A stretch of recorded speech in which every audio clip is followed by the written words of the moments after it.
Hello student, welcome back our YouTube channel science beta. তো প্রিয় ছাত্রছাত্রীরা, আজকে আমি তোমাদের সঙ্গে ক্লাস 12 ফিজিক্সের অল্টারনেটিং কারেন্ট বা পরবর্তী প্রবাহ এই চ্যাপ্টারের 7 নম্বর পার্টেতে খুবই গুরুত্বপূর্ণ টপিক একটা আলোচনা করবো। সেটা কি এলআর বর্তনী এবং সিআর বর্তনী পুরো টোটালটা বিশ্লেষণ করবো, অ্যানালাইজ করবো। এখান থেকে ভোল্টেজ, ইম্পিডেন্স কি, লেখচিত্র কী হবে, প্রত্যেকটা বিষয়ে ডিটেলসে আলোচনা করবো। কারণ অনেকেরই এই সার্কিটগুলোর সমাধান বিশেষ করে কীভাবে হচ্ছে, কি পড়তে হবে, কীভাবে পড়তে হবে, অনেকের সমস্যা থাকে, অনেক বুঝতে পারেন যে কী করবে। সেই জন্য আমি সব থেকে সহজ করে একদম ইজি করে বোঝাবো, যাতে করে তোমরা সহজে বুঝতে পেরে যাও। সেই জন্য বলছি ভিডিওর কথা স্কিপ না করে প্রথম থেকে একদম শেষ পর্যন্ত দেখবে। এই ভিডিওটি যদি প্রথম থেকে শেষ পর্যন্ত দেখো, পুরো এই সার্কিট সম্পর্কে ডিটেলসে তুমি সহজে বুঝতে পেরে যাবে, আর কোনো ডাউট তোমার থাকবে না। ওকে, তো আমরা শুরু করবো। তার আগে তোমাদের বলে রাখি, তোমরা যারা এখনো পর্যন্ত সায়েন্স বিটা চ্যানেল সাবস্ক্রাইব করোনি, অবশ্যই চ্যানেলটি সাবস্ক্রাইব করবে এবং পাশে থাকা বেল আইকনটি প্রেস করবে। ভিডিওতে একটা লাইক দেবে আর বন্ধুদের সঙ্গে বেশি করে শেয়ার করবে। তোমাদের কাছে আর একটা রিকোয়েস্ট রয়েছে, তোমরা যারা এখনো পর্যন্ত edu and career channel subscribe করোনি, অবশ্যই চ্যানেলটি সাবস্ক্রাইব করবে এবং পাশে থাকা বেল আইকন প্রেস করবে। এডু অ্যান্ড কেরিয়ার চ্যানেলে ক্লাস 8 to 10 পর্যন্ত টোটাল সায়েন্স গ্রুপ পড়ানো হয়, রেগুলার ভিডিও আপলোড করা হয়। জীবন বিজ্ঞান, ভৌত বিজ্ঞান, ম্যাথামেটিক্সের ক্লাস 8-এর, ক্লাস 9-এর, ক্লাস 10-এর। তোমাদের যাদের ভাই বোনেরা আছে তাদেরকে এটা প্রেফার করবে, বন্ধুর সঙ্গে শেয়ার করবে, যাতে করে তারা এই চ্যানেলটি সাবস্ক্রাইব করে এবং এখান থেকে ভিডিওগুলো দেখে সহজে সায়েন্স গ্রুপটাকে স্ট্রং করে নিতে পারে। ওকে, তাহলে দেখে নাও। প্রথম আমি এখানে লিখেছি কি এলআর বর্তনী। প্রথম আমরা এলআর বর্তনীটাকে ডিটেলসে একদম জানবো, একদম এ টু জেড, একদম পুরো বলে না, পুরো পিন পয়েন্ট থেকে একদম পুরো রুট থেকে একদম পুরো টোটাল ডিটেলসটা একদম পুরো অ্যানালাইজ করে নেবো। ওকে, তা প্রথম আমরা এলআর সার্কিটটা আঁকছি। এলআর মানে বুঝতে পারছো কি, এখানে এল হচ্ছে ইন্ডাকটেন্স আর সেলফ ইন্ডাকটেন্স, আর আরটা হচ্ছে কি রেজিস্ট্যান্স, আর দুটো আছে এসি সোর্সের সঙ্গে, এই দুটো কানেক্ট করা আছে। এর আগে 6 নম্বর পার্টে আমি পিওর সার্কিট বলছিলাম। Okay, pure resistive circuit, pure inductive circuit আর পিওর ক্যাপাসিটিভ সার্কিটটা ডিটেলসে বলেছিলাম। যারা দেখুনি অবশ্যই দেখে নেবে, সেখানে খুবই সহজভাবে বোঝানো হয়েছে। তো আজকে আমরা প্রথম কি এলআর সার্কিটটা দেখে নাও। তাহলে এখানে একটা রেজিস্ট্যান্স আছে ধরলাম, এখানে একটা ইন্ডাকটেন্স আছে। ওকে, সেলফ ইন্ডাকটেন্স, এর সঙ্গে একটা এসি সোর্স লাগানো আছে। এখানে কিন্তু তাহলে পিওর ইন্ডাকটিভ সার্কিটের ক্ষেত্রে কী ছিল, সেখানে রেজিস্টিভ কোনো ভোল্টেজ ছিল না, কিন্তু এখানে যদি আমরা একটা ভোল্টেজ ভি লাগাই, তাহলে এখানেও একটা ভোল্টেজ ড্রপ হবে এই বিন্দু সাপেক্ষে, রেজিস্ট্যান্স সাপেক্ষে। তাহলে এটা আর, এটা এল। তাহলে এর অ্যাক্রসে যে ভোল্টেজটা হবে সেটাকে বলছে ভিই, আর এর অ্যাক্রসে যে ভোল্টেজটা হবে এল এর সাপেক্ষে সেটা কি জানি, সেটা আমি ভিএল বললাম। ওকে, একদম সহজ করে বুঝিয়ে নিতে পারো। বই একটু ঘুরিয়ে দিয়ে আছে, বই অনেকে পড়ে বুঝতে পারছেন এই জায়গাটা, কারণ অনেক স্টুডেন্টই আমাকে কমেন্ট করে বলছে বা স্কুলেও বলেছিল অনেকজনে যে স্যার এখানে ক্যালকুলেশনটা একটু কেমন করে আছে, বুঝতে পারছে না, কীভাবে ইম্পিডেন্সটা বেরোচ্ছে সেটা ক্লিয়ার হচ্ছে না। তো আমি সেই জন্য সব থেকে সহজ করে একদম স্টেপ বাই স্টেপ একদম একের পর এক জিনিসটা বোঝাবো। তাহলে দেখে নাও, তাহলে এই ভোল্টেজটা এই দুভাগে শেয়ার হচ্ছে, অর্থাৎ আমি বলতে পারি এই দুটো বিন্দুর মধ্যে বিভবটা হবে, সেটা অ্যাকচুয়ালি কি ব্যাটারি ভোল্টেজ। দেখে নাও, এই ব্যাটারি ভোল্টেজটা কি এই দুটো বিন্দুর মধ্যে বিভবটা, আর এই বিভবটা কি হচ্ছে রেজিস্ট্যান্স এবং ইন্ডাক্টরের মধ্যে শেয়ার হয়ে যাচ্ছে, ডিভাইডেড হয়ে যাচ্ছে। এখানে আমরা ধরে নেবো, ধরি ভি ইকুয়াল টু ভি0 sine omega T. V equal to ভি0 সাইন ওমেগা টি। এবার দেখে নাও, যদি এইটা হয় এবং এর মধ্যে যে কারেন্ট প্রবাহিত হচ্ছে, ধরলাম প্রবাহিত কারেন্ট হচ্ছে কি, সেটাকে আই ধরলাম। ধরি বর্তনীর মধ্য দিয়ে প্রবাহ মাত্রা প্রবাহিত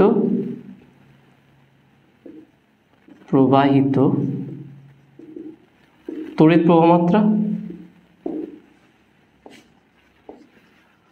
প্রবাহ মাত্রা হচ্ছে আই। ওকে, এইটা তাহলে বলতে পারি অতএব, দেখো না ভালো করে বুঝে নাও, এটা আরেকবার বলছি, দেখেন একদম ইজি করে আমরা বুঝি, এত সহজভাবে একদম স্টেপ বাই স্টেপ একটার পর একটা আমরা এটা ডিসকাস করব। তাহলে এখানে ব্যাটারি এল আর আরকে পরস্পর সিরিজ কম্বিনেশন করা হয়েছে, অর্থাৎ শ্রেণী সমবায় যুক্ত করা হয়েছে, তার দুই প্রান্তে একটা এসি সোর্স লাগানো হয়েছে। তাহলে এসি সোর্সের বিভব যদি ভি হয়, তাহলে এই বিভবটা রেজিস্ট্যান্স এবং ইন্ডাক্টর দুজন মিলে নেবে। ধরলাম রেজিস্ট্যান্স সাপেক্ষে বিভবটা যে ভিই এবং ইন্ডাক্টর সাপেক্ষে বিভব হচ্ছে ভিএল। তাহলে এই ভোল্টেজ দুটো পেয়েছে কোথা থেকে? এই সোর্স থেকে। তাহলে বলতে পারি অতএব V equal two ভিই plus VL. দেখে নাও, এটা তো আমরা বলতে পারি V equal two ভিই plus VL. এবার যদি কারেন্ট আই প্রবাহিত হয়ে যায় তার রোধের সাপেক্ষে বিভবটা কত হবে? দেখে নাও, সেটা হচ্ছে আই আর, কারণ ওহমের সূত্র অনুযায়ী। আর ইন্ডাক্টর সাপেক্ষে বিভবটা কী হবে? এল ডিআই বাই ডিটি, তাই না? এর আগে আমরা এগুলো ডিসকাস করেছিলাম। তাহলে যদি মানটা বসিয়ে দিই তাহলে বা ভি এর মান এখানে কী আছে? V zero sine omega T equal to V হচ্ছে কি আই আর, তারপর দেখুন ভিএলটাকে, ভিএল হচ্ছে কি এল ডিআই বাই ডিটি। ওকে, এইটা। এবার দেখে নাও, এখানে আমি যদি এখানে 1 নম্বর সমীকরণ দিলাম, ওকে 1 নম্বর, তাহলে এটা 1 নম্বর সমীকরণ। তাহলে দেখে নাও আমি প্রত্যেকটা মান বসেছি একদম, দেখে নাও বারবার বলছি একদম মনোযোগ সহকারে পুরো ভিডিওটা দেখবে, কি বোঝাতে চাইছি আমি অ্যাকচুয়ালি আর কি অ্যাকচুয়ালি বের করছি সেইটা ভালো করে ফোকাস রাখো। তাহলে আমি বললাম কি, নর্মালি আমরা সার্কিট থেকে জানি যে সার্কিটের মধ্যে যা বিভব প্রবাহিত হবে, যা বিভব কোনো রেজিস্ট্যান্স বা অন্যান্য ইনস্ট্রুমেন্ট নেবে সেই বিভবটা পাবে কোথা থেকে? সোর্স থেকে। তাহলে এখানে সোর্স হচ্ছে আমার এসি সোর্স আছে 4 বিভব ভি, এবং এখানে দুটো ইনস্ট্রুমেন্ট আছে, একটা হচ্ছে ইন্ডাক্টর, একটা হচ্ছে রেজিস্ট্যান্স। তাহলে এরা যে বিভবগুলো নেবে সেটা কার থেকে নেবে? আমার সোর্স থেকে নেবে। তার source voltage equal to total এরা যা ভোল্টেজ নেবে সেটাকে ইকুয়াল করে, তাহলে V equal two ভিই plus VL. এবারে মানগুলো বসিয়ে দিলাম। ওকে, ভি একটা রোধের সাপেক্ষে বিভব হচ্ছে আইআর, আর ইন্ডাক্টর সাপেক্ষে ভোল্টেজ হচ্ছে এল ডিআই বাই ডিটি। এবারে আইটা যদি কারেন্ট বলতে আই ইকুয়াল টু কি, তাহলে এখানে যে ভোল্টেজ সোর্স যদি এসি হয় তাহলে কারেন্টটা কী হবে? এসি হবে। তাহলে এখানে কারেন্টটা কত হবে দেখে নাও, তাহলে এখানে কারেন্টটাও ধরে নিতে হবে। ধরি I equal to I zero sine omega T plus alpha. দেখে নাও কারেন্টটা আমি কী দিলাম? I equal to I zero sine omega T plus alpha, কারণ এটা হচ্ছে কি, V equal to V zero sine omega টি, আর এখানে I equal to I zero sine omega T plus alpha. দেখে নাও এটা আমরা একই লিখতে পারবো না এই জন্য, কারণ এখানে ইন্ডাক্টর আছে। শুধু যদি রেজিস্ট্যান্স হতো তাহলে আমি এটা লিখতাম V equal to V zero sine omega T, I equal to I zero sine omega T লিখতাম, একই হতো। কারণ কি, যে পিওর রেজিস্টিভ সার্কিটের ক্ষেত্রে পোটেনশিয়াল অ্যান্ড কারেন্ট দুটোই কি থাকে? সেম ফেজে থাকে। কিন্তু এখানে তো একটা ইন্ডাক্টর আছে, আর পিওর ইন্ডাকটিভ সার্কিটের ক্ষেত্রে 90 ডিগ্রি ফেজ অ্যাঙ্গেলে থাকে। কিন্তু এখানে পিওর এটা নয়, এখানে এটা পিওর ইন্ডাকটিভ নয়। তাহলে একটা রেজিস্ট্যান্স আছে, সেই জন্য ফেজ অ্যাঙ্গেলটা কতটা আছে সেইটা আমরা লিখতে না পারে আমরা আলফা প্লাস আলফা লিখে দিচ্ছি। ওকে, পরবর্তীকালে এই আলফার মানটা আমরা বের করবো। তাহলে এটা লিখলাম। এবার দেখুন ডিআই বাই ডিটি আছে, তাহলে ডিআই বাই ডিটি যদি এটা ডেরিভেটিভ করি তাহলে অতএব DI by DT equal T এর সাপেক্ষে ডেরিভেটিভ, তাহলে DDT of I zero sine omega T plus alpha equal to, দেখুন আই জিরো ধ্রুবক বাইরে যাবে ইন্টু সাইন থিটার ডেরিভেটিভ করলে কস থিটা যায়, তাহলে সাইন ওমেগা টি প্লাস আলফা ডেরিভেটিভ করলে কস ওমেগা টি হয়ে যায়, তাহলে কস ওমেগা টি প্লাস আলফা। ওকে, এইটা ইন্টু শুধু ওমেগা টির আবার হবে, একটা সাইনের হলো, সাইনের জন্য হলো আমরা কস পেয়ে গেলাম, কস ওমেগা টি প্লাস আলফা। কিন্তু ওমেগা টির জন্য শুধু একটা, যেহেতু টি আছে, টি এর সাপেক্ষে ডেরিভেটিভ করলে ওমেগা ধ্রুবক, তাহলে ওমেগা বাইরে আসবে। তার মানে এখানে হবে কি equal to I zero omega cos omega T plus alpha. এইটা হচ্ছে আমার ডিআই বাই ডিটি। দেখে নাও, তাহলে এটা কার মান আসলো? এটা হচ্ছে কি ডিআই বাই ডিটির মান। তাহলে ডিআই বাই ডিটির মান পেয়ে গেলাম, তাহলে এখানে বসিয়ে দেবো। তাহলে বা ভি জিরো, বা এখানে অতএব দিতে পারি, কারণ এরপরে ওইটা করতে হবে, এখানে ধরিবল লিখবে। তাহলে অতএব V zero sine omega T equal to, এখানে দেখানো কি আছে? আই দেখে নাও, আই জায়গায় মান বসাবো, আইটা হচ্ছে দেখে নাও আই জিরো, তাহলে I zero R sine omega T plus alpha plus এখানে দেখে নাও L I zero omega cos omega T plus alpha. Okay, এটা পেলাম। এটাকে আমি একটু এই দিকে করে লিখছি, দেখুন। তাহলে বা এখানে কি আছে? আই আর জিরো, তাই না? I zero R sine omega T plus alpha, এইটা পেলাম।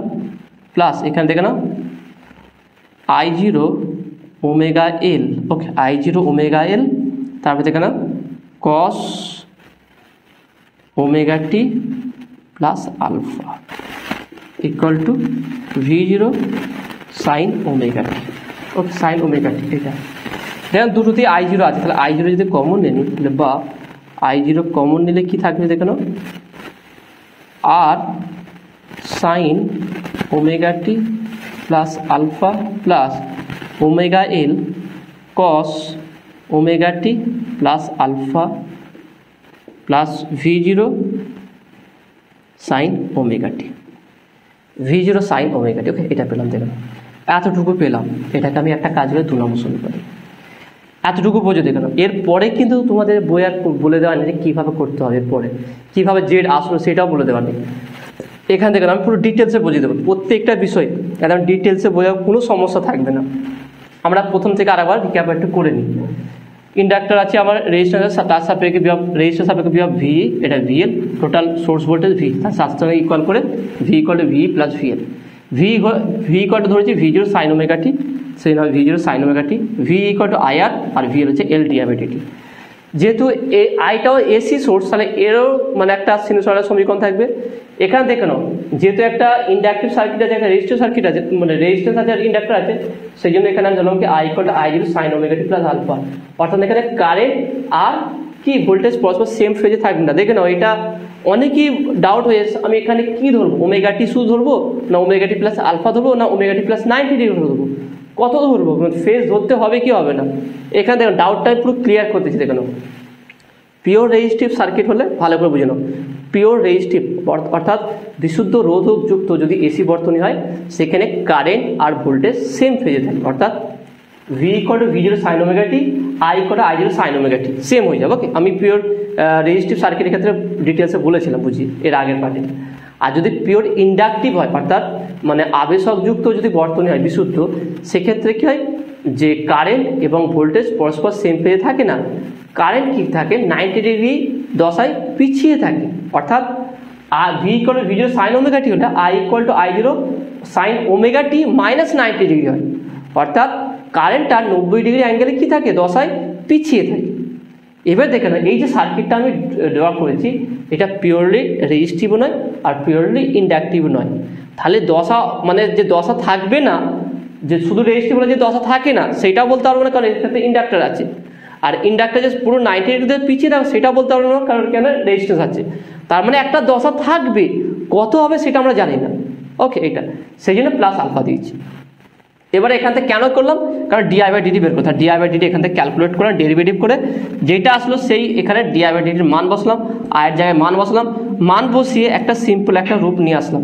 দুটোর মধ্যে যেহেতু I0 আছে, I0 কমন নিলাম, তাহলে R সাইন ওমেগা টি plus alpha plus omega L cos omega টি প্লাস আলফা। কিন্তু এইটা একটা সিম্পল রূপ নয়, এটা একটা জটিল রূপ টাইপে চলে আসলো। তাহলে আমি একটা সরল রূপ কি করে নিয়ে আসবো, এটা খুবই সহজ উপায় আছে। দেখে নাও, এটা সাধারণত আমরা তরঙ্গের ক্ষেত্রে করি, তরঙ্গের উপরিপাতের ক্ষেত্রে করি। এটা আমি মুছে দিচ্ছি।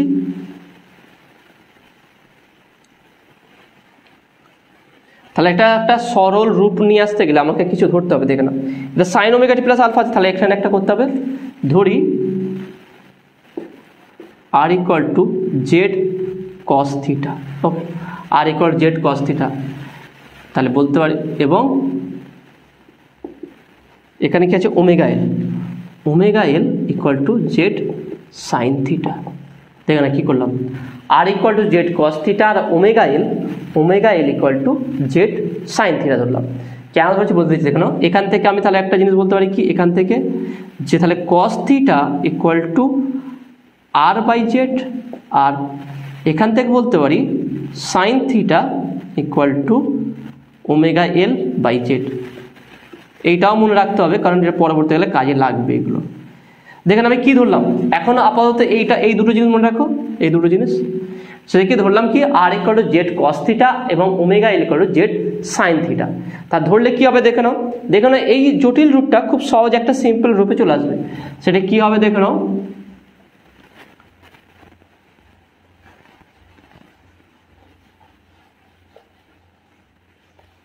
তা দেখে না, তাহলে এটাকে লিখতে হয়, তাহলে অতএব I0 into R equal to কী রয়েছে দেখুন, জেড কস থিটা। তাহলে জেড সাইন আছে, সাইন ওমেগা টি প্লাস আলফা আর আছে কত, এখানে জেডটাকে আমি এখানে লিখলাম জেড, জেড এখানে কস থিটা লিখলাম, জেড কস থিটা আর এর জায়গায়, ওকে, প্লাস তারপরে দেখে নাও ওমেগা এর জায়গায় কি আছে, জেড সাইন থিটা, তাহলে কস থিটাকে আগে লিখছি, তাহলে জেড লিখলাম এখানে, সাইন এখানে কি আছে কস, ওকে, কস, কস বা আমি এই আকার যে আকার সেই হিসাবে লিখছি, জটিলতা না গিয়ে আমি সিম্পলভাবেই বসিয়ে দিচ্ছি, যা আছে হুবহু সেটাই বসাচ্ছি। আর এর জায়গায় Z cos theta sine omega টি প্লাস আলফা, আর ওমেগা এল এর জায়গায় কী বসাবো দেখো না, Z plus Z sine theta, okay, তারপরে কী আছে দেখো না, কস ওমেগা টি প্লাস আলফা, ওকে, এটা ইকুয়াল টু কী ছিল, ভি জিরো সাইন ওমেগা টি, ভি জিরো সাইন ওমেগা টি। এবার দেখেন এই দুটো থেকে জেড যেহেতু সেম আর জেডটা আমি কমন নিয়ে নিচ্ছি, তাহলে বা I zero Z, okay, I zero Z এটাকে সাজিয়ে লিখছি, দেখো সাইন থিটাকে আগে লিখছি, সাইন ওমেগা টি plus alpha cos theta plus এখানে cos omega T plus alpha sine theta equal to V zero sine omega t. তাহলে এটা কিসের ফর্মুলা আসছে দেখুন, এটা কি ফর্মুলা আসছে, ফর্মুলা আসছে কি যে sine A cos B cos A sine B, তাহলে এখান থেকে আমরা পাচ্ছি কি, তাহলে বা I zero Z, okay, I zero Z sine omega T plus alpha plus theta equal to V zero sine omega টি।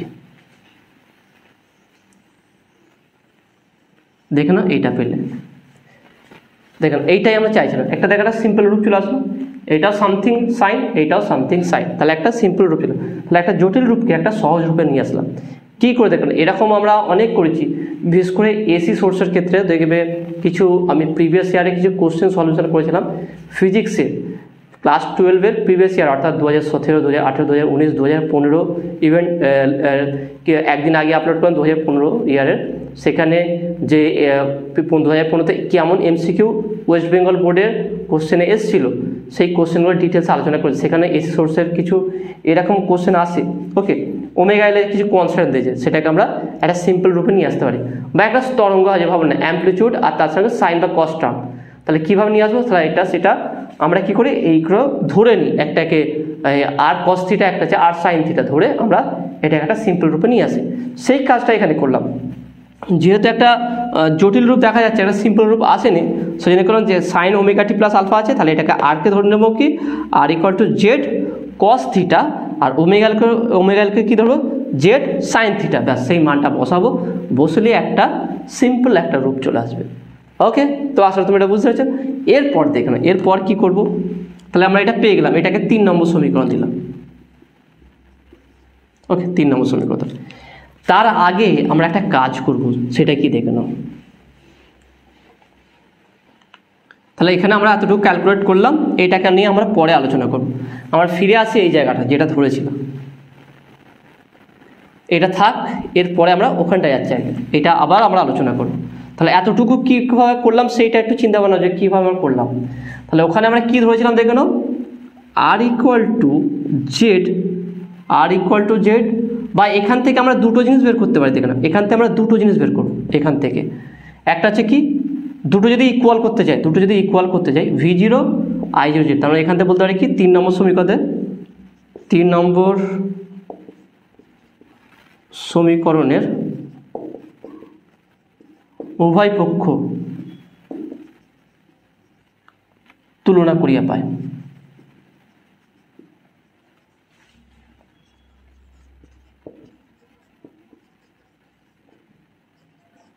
ওকে, তাহলে কি হবে দেখেন, যে তুলনা করি, V zero equal to I zero Z, দেখেন না, V zero equal to I zero Z. আর যদি সাইনের তুলনা করি, omega T plus alpha plus theta equal to omega t, তার মানে কি বলতে পারি, ওমেগা টি কেটে যাবে, alpha equal to minus theta. দেখে নাও, alpha equal to minus theta, দেখে নাও কী পেলাম, alpha equal to minus theta আর V zero equal to I zero Z, অর্থাৎ বা আমি বলতে পারি কি I zero equal to V zero by Z, I zero equal to V zero by Z. তাহলে এই দুটো জিনিস আমরা এই সমীকরণ থেকে এই দুটো জিনিস পেলাম। সমীকরণটা আমি উপরে লিখে রাখছি, সমীকরণটা উপরে লিখে রাখছি, তারপরে আমরা প্রত্যেকটা বিষয়, এটা হচ্ছে মেন সমীকরণটা দেখে নাও। অনেকেই সমীকরণটাই বের করা বুঝতে পারে না, যে সমীকরণটা কীভাবে আসলো এটা বুঝতে পারে না।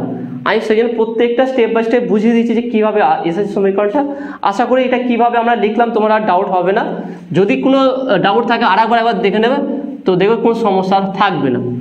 তাহলে আমরা মেন যে সমীকরণ পেলাম I zero Z sine omega T plus alpha plus theta equal to V zero sine omega টি, এটা 3 নম্বর সমীকরণ বললাম, তাই না? 3 নম্বর। এই সমীকরণটা কিন্তু খুবই গুরুত্বপূর্ণ সমীকরণ। এর তুলনা করে, এটাকে আমরা তুলনা করে পেলাম কি I zero equal to V zero by Z. এবারে জেডের মানটা কি, জেডটা কী জিনিস, তাই না? আমাদের কাছে কোশ্চেন নতুন একটা টার্ম চলে আসলো জেড। জেডটা কী বা তার ভ্যালুটা কত বা তার মানটা কত, এইটা আমরা জানতে চাইবো। দেখে নাও, তাহলে কীভাবে জানবো? এখান থেকে আমি যেটা যাকে ধরেছি সেখান থেকেই তো আমরা বের করবো ব্যাপারটাকে, পুরো একদম তুলে নেবো এখানটা জিনিসটা থেকে না। তাহলে কি লিখলাম? আর ইকুয়াল টু, দেখে নাও এটা লেখা আছে আমাদের, আমি আর ডবল করে লিখছি না। R equal Z cos theta আর omega L equal to Z sine theta. আমি বের করতে চাই জেড, তাহলে আমি যদি করি আর স্কোয়ার ইকুয়াল টু, তাহলে কী হবে? Z square cos square theta আর ওমেগা এল এর whole square equal to Z square sine square theta. তাহলে এই দুটোকে যদি যোগ করে দিই, যোগ করলে কী হবে? দুটোকে যদি আমি যোগ করে দিই তাহলে কী পাবো?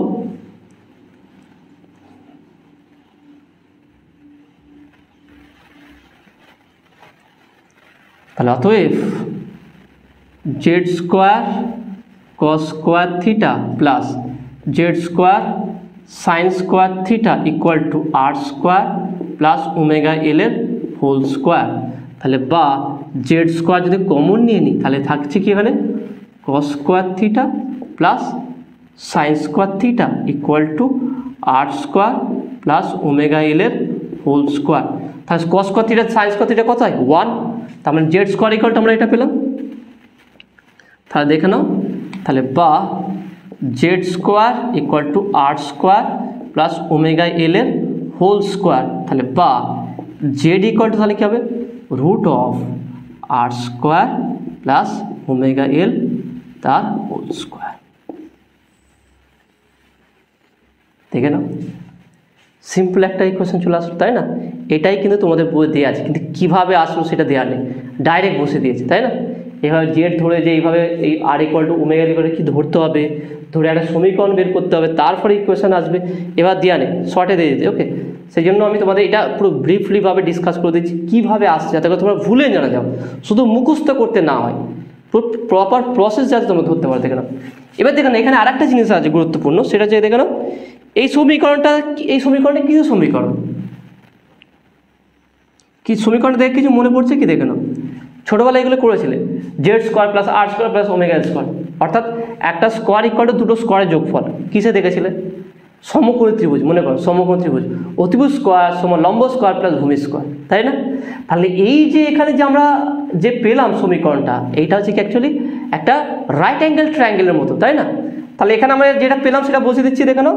তাহলে এখানে আই জিরো ইকুয়াল টু বলতে পারি, তাহলে এখানে আলটিমেট আমরা পেয়ে গেছি, দেখে নাও, এখানে মুছে দিচ্ছি একটু আমি।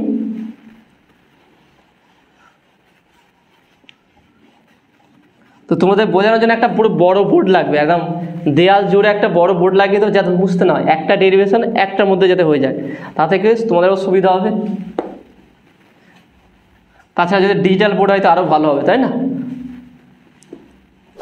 তা দেখে নাও, তাহলে এটা হচ্ছে, তাহলে আই জিরো, তাহলে বলতে পারি অতএব I zero equal to V zero by Z ছিল, তাহলে বলতে পারি কি বা I zero equal to V zero by root of R square plus omega L এর হোল স্কোয়ার। এখান থেকে এইটা এসেছিলো, দেখে নাও, এখান থেকে ডাইরেক্ট আসেনি, এটা এসেছিলো কি এইভাবে, এই সমীকরণ থেকে আমরা এই ভোল্টেজ দুটোকে আমরা কি করেছিলাম? ইকুয়াল করেছিলাম, ভোল্টেজ দুটোকে ইকুয়াল করেছি, ইকুয়াল করে ভিজেরকে I0 জেড, সেখানে I0 V0 বাই জেড, এই যে জেড আসলো এই জেডের ভ্যালু বের করেছি। জেড ইকুয়াল এখানে কীভাবে বের করলাম, যে এখানে যেটা ধরেছিলাম যে যেই কারণে জেড এসছে সেই কারণটাকে নিয়ে আমি করলাম। তাহলে আর ইকুয়াল জেড কস থিটা ছিল আর স্কোয়ার করে, নর্মাল দেখেন আমরা করেছিলাম এরকম, আমরা অনেক অঙ্কতে এইভাবে আমরা সমাধান করেছি। তো সেইভাবে আমরা এখানে R square equal Z square cos square theta, omega L square equal Z square sine square theta করে এখানে জেড স্কোয়ারটা বের করলাম, সেখানে জেড বের করলাম। তাহলে এই জেডটা বের পেলাম কি root of R square plus omega L whole square. তাহলে এই মানটা এখানে বসালাম। এইটা দেখে নাও, এইটা অ্যাকচুয়ালি কি হচ্ছে রাইট অ্যাঙ্গেল ট্রায়াঙ্গেল, তাই না? এটা হচ্ছে কি রাইট অ্যাঙ্গেল ট্রায়াঙ্গেল। তাহলে এই যে ছবিটা আঁকি, তাহলে এটা হচ্ছে রেজিস্ট্যান্স,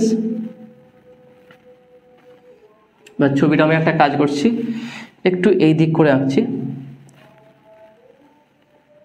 তাহলে এটা হচ্ছে রেজিস্ট্যান্স, এইটা হচ্ছে ওমেগা এল, আর এটা হচ্ছে কি আমার ইম্পিডেন্স, এটা থিটা জেড। দেখে নাও মিলেছে কি, দেখে নাও পুরো একদম। এবার তোমার মনে হতে পারে যে আমি এটা এখানে ওমেগা এল দিলাম, এটাকে তো ওমেগা এল দিতে পারতাম। তার মানে যদি একটা রাইট অ্যাঙ্গেল ট্রায়াঙ্গেল হয় Z square equal to R square plus omega L whole square, তাহলে কোনটা ভূমি কোনটা অতিভুজ আমরা কোনটা লম্ব আমরা বুঝবো কি করে এই সমীকরণ থেকে? আমি দেখে নাও এটাকে আমি একটু মুছে দিচ্ছি। এখানে বিষয়টা দেখে নাও, আমি যে সমীকরণটা লিখেছিলাম এটা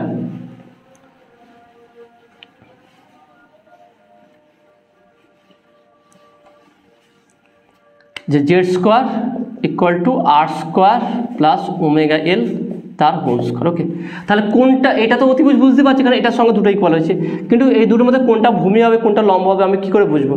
আমি তো এইটাকে ওমেগা এলটাকেও তো ভূমি বলতে পারতাম, আর আরটাকে উপরে দিতে পারতাম। তাহলে আরটাকে আমি ভূমি করেছি আর ওমেগালটা উপরে করেছি, কারণ কি? কারণ দেখে নাও প্রথমত দুটো কারণ আছে, নর্মালি দুটোভাবে আমরা বলতে পারি। একটা হচ্ছে কি আমরা ধরেছিলাম কি R equal to Z cos theta, তাহলে এখান থেকে বলতে পারি cos theta equal to R by Z, অর্থাৎ ভূমি বাই অতিভুজ, ভূমি আর বাই কস থিটা কার সঙ্গে কস থিটার মাঝে কি ভূমি বাই অতিভুজ, তাহলে ভূমি বাই অতিভুজ, তাহলে ভূমিটা কোনটা আছে আর বাই জেড হয়ে গেল। আর একটা হচ্ছে কি আরেকবার বলতে পারি, আরেকটা হচ্ছে কি omega L equal to Z sine theta, তাহলে সাইন থিটা কার সঙ্গে আছে ওমেগা এল, তাহলে এটা হচ্ছে কি উলম্ব হবে, এইভাবে বলতে পারি। তাছাড়া আরেকটা ব্যাপার আছে, সেটা কীভাবে দেখানো, ওটা হচ্ছে কি মানে এটা তো আমরা এখানে ডাইরেক্ট ছবি থেকে বলতে পারছি, মানে এটা সমীকরণ থেকে বলতে পারছি। নর্মালি এর আগের পার্টে 6 নম্বর পার্টে যেটা ডিসকাস করেছিলাম যে ভোল্টেজ কি থাকে, পিওরলি ইন্ডাকটিভের ক্ষেত্রে ভোল্টেজ 90 ডিগ্রি অ্যাঙ্গেলে এগিয়ে থাকে আর কি কারেন্টটা পিছিয়ে থাকে। তাহলে আমরা যখন কারেন্ট স্কেল করেছিলাম এইটা আই ছিল, এটা ভি ছিল, ভিএল, ওকে ভি ছিল, তাহলে ভিএলটা কী হয়েছিল উপর দিকে হয়েছিল, আর ভিএল যদি দেখি আমরা নর্মালি ভোল্টেজ কি proportional to R, voltage proportional to R, তাহলে ভিএল প্রপোর্শনাল টু এক্সএল হবে, তাহলে ভিএল যেদিকে হবে এক্সএলও সেই দিকে হবে, সেই জন্য আমরা ওমেগালটাকে এইদিকে লিখবো। ভালো করে লজিক বুঝে নাও, যদি কারেন্টটা কনস্ট্যান্ট থাকে তাহলে V proportional to R, resistance যত বাড়বে ভোল্টেজ তত বাড়বে। তাহলে ভি প্রপোর্শনাল টু আর আমরা রেজিস্ট্যান্স সার্কিটের ক্ষেত্রে, তাহলে ইন্ডাকটিভ সার্কিটের ক্ষেত্রে কি হবে ভিএল প্রপোর্শনাল টু এক্সএল, তাহলে ভিএল যেই দিকে উন্মুখ হবে এক্সএলও যে সেই দিকে হবে, ওকে এক্সএলটাও সেদিকে হবে। তাহলে ভিএল যদি এদিকে হয় তাহলে এক্সএলটাও ওমেগালটাও কি এদিকে হবে, কারণ ওমেগালটা কি ছিল এক্সএল, এটা কি আমরা কি বলেছিলাম এক্সএল, ওকে রিঅ্যাকটেন্স, ওকে এটা হচ্ছে রিঅ্যাকটেন্স। তাহলে এখান থেকে আমরা এই ট্রায়াঙ্গেলটা পাবো। এই যে ট্রায়াঙ্গেল পেলাম এটা সব প্রত্যেকটা দেখে না পুরো রেজিস্ট্যান্সের জন্য, এখানে রেজিস্টিভ ইম্পিডেন্স একে বলা হয় ইম্পিডেন্স ট্রায়াঙ্গেল। এই জেডটা দেখে নাও, এই জেডটাকে বলা হয় কি ইম্পিডেন্স। অনেক জিনিসই এক ছোটে বলে ফেলছি, দেখে নাও পুরো বিষয়টাকে দেখে নাও। তাহলে এই জেডটাকে কি বলবো ইম্পিডেন্স, কারণ এটা শুধু ইন্ডাকটিভ নেই, এখানে পিওর রেজিস্টিভ নেই, কারণ রেজিস্ট্যান্স আর ইন্ডাকটিভ পার্ট দুটো মিলিয়ে আছে, সেই জন্য একে বলা হয় ইম্পিডেন্স। ভালো করে বুঝে না, একে বলা কি প্রতিরোধ বা ইম্পিডেন্স, ওকে একে বলা হয় প্রতিরোধ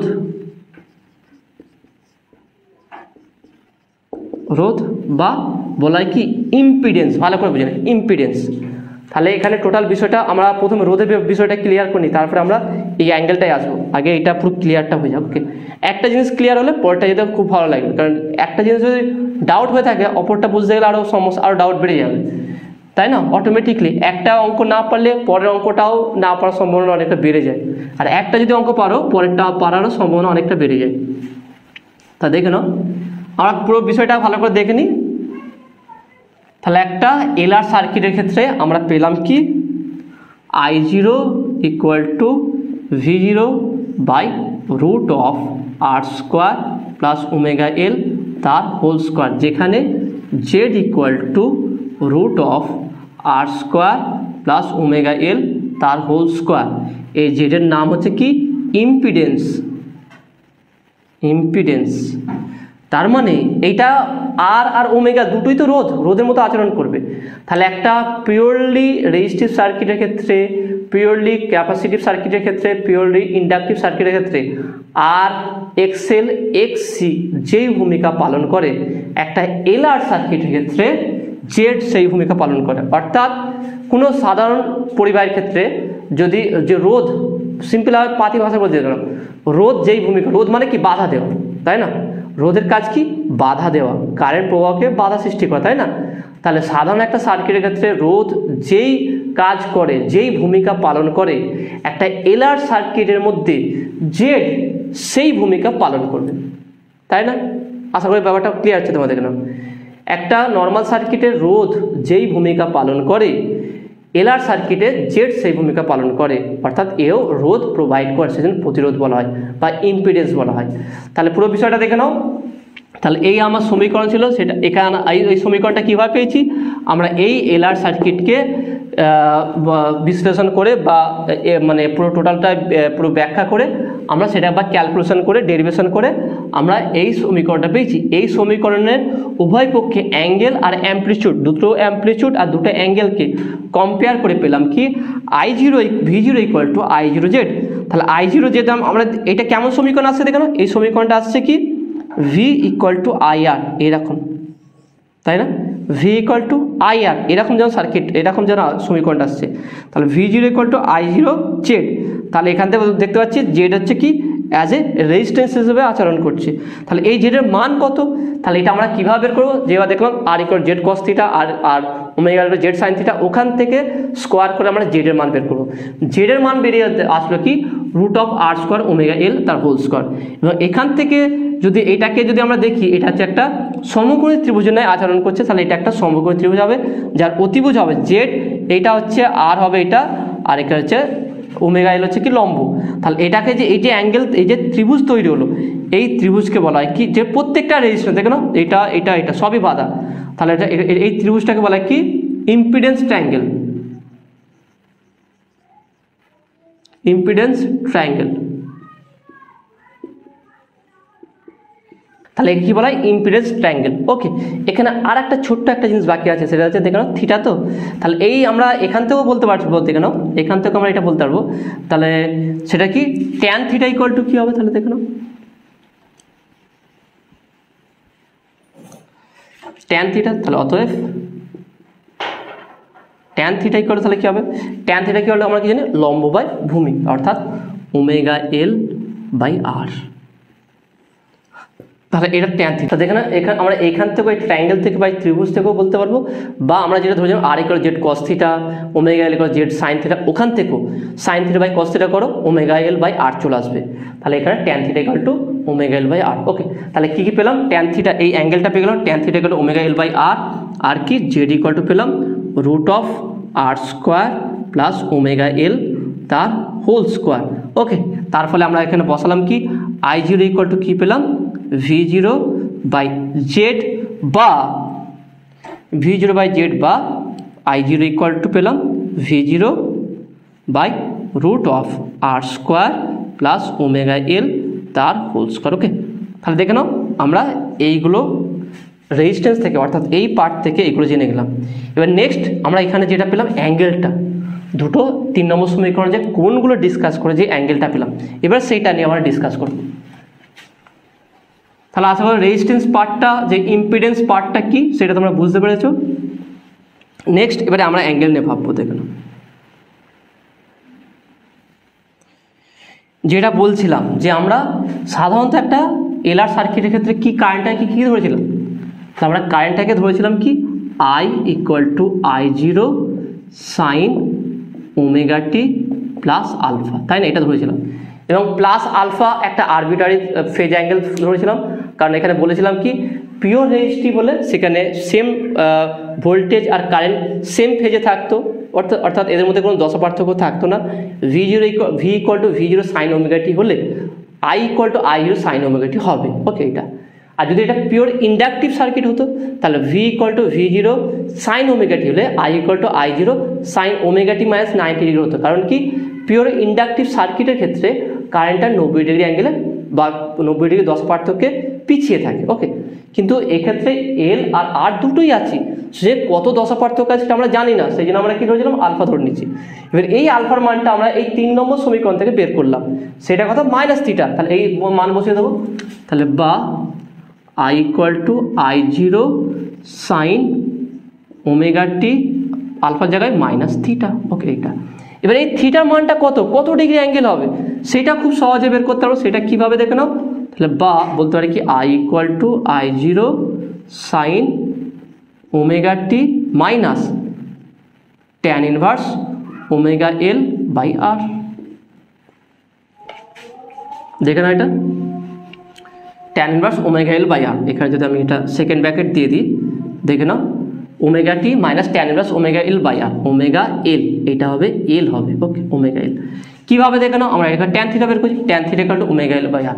তাহলে এখান থেকে আমরা অ্যাঙ্গেল প্রপার কত ডিগ্রি ফেজ অ্যাঙ্গেলে আছে পিছিয়ে তো হবে আমরা জানি, কারণ কারেন্টটা পিছিয়ে থাকবে। তাহলে মাইনাস, দেখে নাও পিওর ইন্ডাকটিভ বলে কি কারেন্টটা পিছিয়ে থাকতো, কিন্তু রেজিস্টিভ থাকার জন্য 90 ডিগ্রি পিছিয়ে নয় তার থেকে কম হবে। তাহলে কতটা হবে ডিপেন্ড করবে আমার ইন্ডাক্টরের মান কত আর রেজিস্ট্যান্সের মান কত, তাহলে tan inverse omega L by R. এই ভ্যালু এখান থেকে যা ভ্যালু পাবো সেই অ্যাঙ্গেলটা বসালে তত ডিগ্রি অ্যাঙ্গেলে কারেন্টটা ভোল্টেজ থেকে পিছিয়ে থাকবে।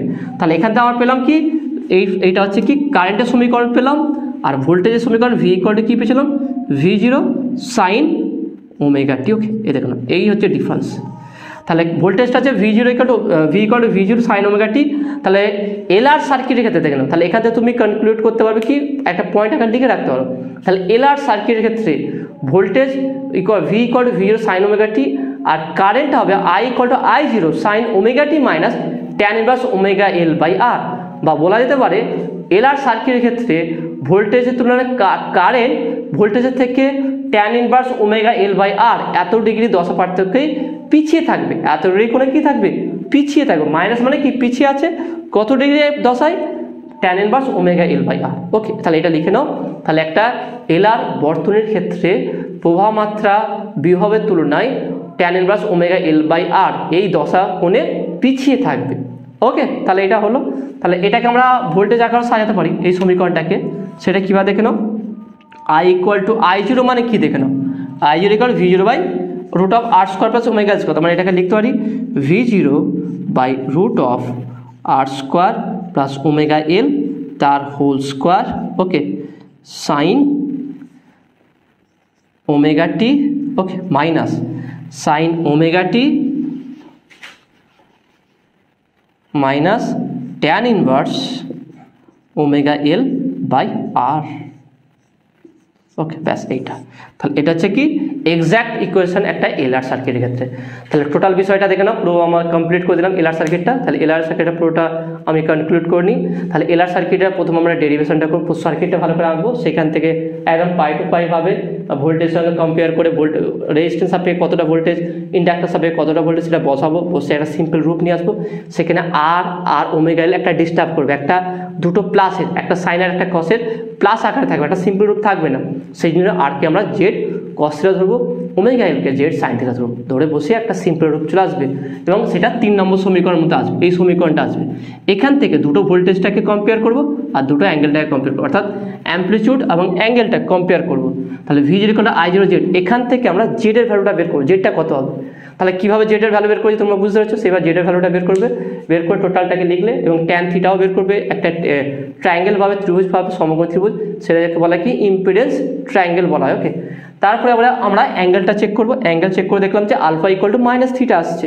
তাহলে alpha equal to minus theta হলে তাহলে আমরা কারেন্টটা যেটা দিক ধরেছিলাম, এটাকে আমরা কারেন্ট ধরেছিলাম, সেখানে আলফার মান বসিয়ে দিলে এটা পাচ্ছি এবং থিটার মান যদি প্রপারলি বসায় সেটা আমরা এখান থেকে পাচ্ছি। তাহলে এটা ভি আর আই পেয়ে গেলাম। নেক্সট হচ্ছে কি, নেক্সট যেটা ডিসকাস করবো সেটা খুবই গুরুত্বপূর্ণ, সে যে পাওয়ার। ওকে, ব্যয়িত ক্ষমতা। তাহলে এলআর সার্কিটের ক্ষেত্রে ব্যয়িত ক্ষমতা কত হবে? আমি তো বলেছিলাম যে একটা পিওর ইন্ডাকটিভ সার্কিটের ক্ষেত্রে কোনো ক্ষমতা ব্যয় হবে না, P = 0, এর আগের পার্টে ডিসকাস করেছিলাম। কিন্তু এটা একটা পিওর এলআর, শুধু এল সার্কিট নয়, ইন্ডাকটিভ সার্কিট নয়, এটা এলআর সার্কিট। তাহলে এক্ষেত্রে ব্যয়িত ক্ষমতা কত হবে? খুবই ইন্টারেস্টিং বিষয়। তাহলে এইটা দেখে নাও কত হবে, সেটা বের করবো আমরা। বললাম কি প্রত্যেকটা জিনিস পুরো ভিডিওটাকে যেটা বোঝালাম খাতায় সুন্দর করে নোট করে রাখবে। একবার যদি দেখে না পুরো বইটা সব হয়ে গেছে, বইয়ে তোমার যা দিয়ে আছে দেখবে সব হয়ে গেছে, পুরো কমপ্লিট হয়ে যাবে।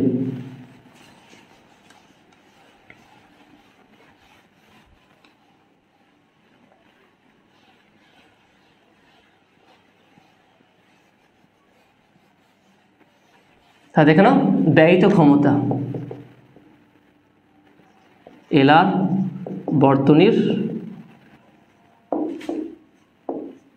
ব্যয়িত ক্ষমতা, এলআর বর্তনীর ব্যয়িত ক্ষমতা সেটা কত হবে দেখুন। তাহলে আমরা জানি কি P = I/RMS V/RMS আর কি cos θ, তাই না? এটা জানি P = I/RMS V/RMS cos θ, তাই না? এটা আচ্ছা ঠিক আছে, I/RMS আছে, I/RMS থাকুক, I বা I/RMS এর মানটা বসে দিই। I/RMS মানে কি I0/√2 ইন্টু V/RMS আছে V0/√2 ইন্টু cos θ। cos θ মানে কত? তাহলে এলআর সার্কিটের ক্ষেত্রে cos θ কত? cos θ আমরা কি পেয়েছিলাম?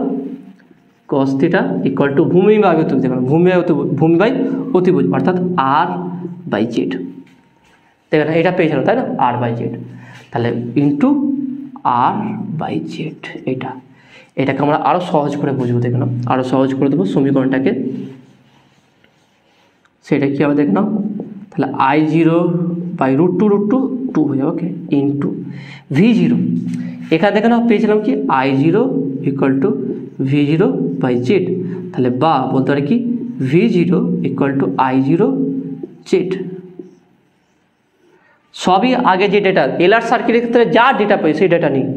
তাহলে V0 = কি, V0 = I0 into Z into R/Z।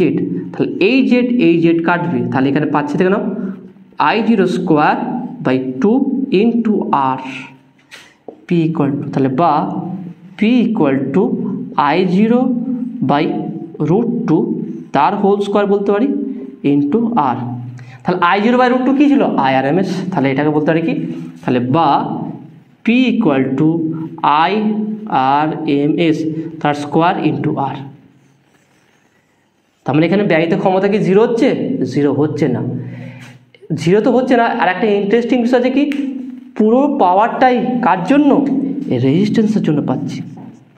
এখানে ইন্ডাক্টরের কোনো অংশই নেই, কারণ কি আমরা জানি যে ইন্ডাকটিভের ক্ষেত্রে কোনো পাওয়ার ব্যয় হয় না, এখানে ক্ষমতা ব্যয় না। কারণ এর আগের 6 নম্বর পার্টেতে আমরা যেন আবেশযুক্ত বর্তনীর ক্ষেত্রে দেখলাম বিশুদ্ধ, সেখানে দেখেছিলাম কি যে যেহেতু 90 ডিগ্রি দশা কোণে পিছিয়ে আছে অর্থাৎ θ = 90 ডিগ্রি, সেক্ষেত্রে 90 ডিগ্রি যদি θ হয় তাহলে সেখানে পাওয়ারটা cos 90 তো 0 হয়ে যাবে, তাহলে পাওয়ার কোনো ব্যয় হবে না, কোনো ক্ষমতা ব্যয় হবে না।